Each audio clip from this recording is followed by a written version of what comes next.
I did a little Instagram thing and it got a lot of comments, and I wrote a blog about it, and it was called, I thought the reverse lunge was pretty dumb. And I'm talking about the reverse lunge where you're upright and you step a leg back, holding weight, and then come back. And I'm like, you need to hinge at the hips.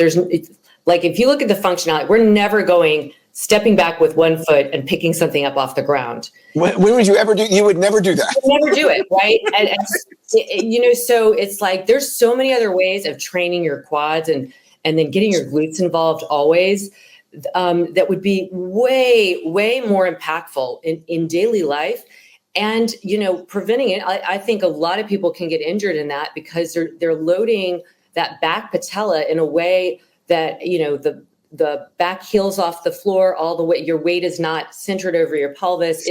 It's problematic. So, but most importantly, it's not functional. So I always say, like, okay, push-ups. Do we do push-ups as a functional thing? Maybe, like some form of them, getting to the ground, looking under the floor, yeah, that to me, like way better than a bench press. I totally agree. It's like you're loading your shoulder in a way that it's not like you're taking it through a full range and then loading it.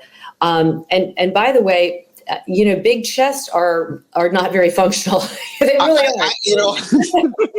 I got to argue with you. I'm going to agree with you on that. Yeah. I've said this on this podcast, and the power lifters and bodybuilders think I'm just crazy. But honestly, Laura, pectoral muscles were never a thing on humans, at least not well developed, until we started weight training.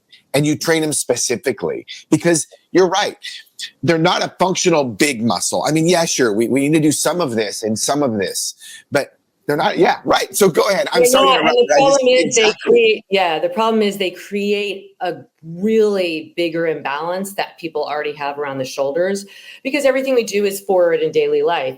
Most people, when they say, what do you think I should do at the gym? I'm like, if you have a limited amount of time, work on your back. Work on the back of your shoulders, work on your scapula muscles, work on the muscles that are supporting the axis of the spine.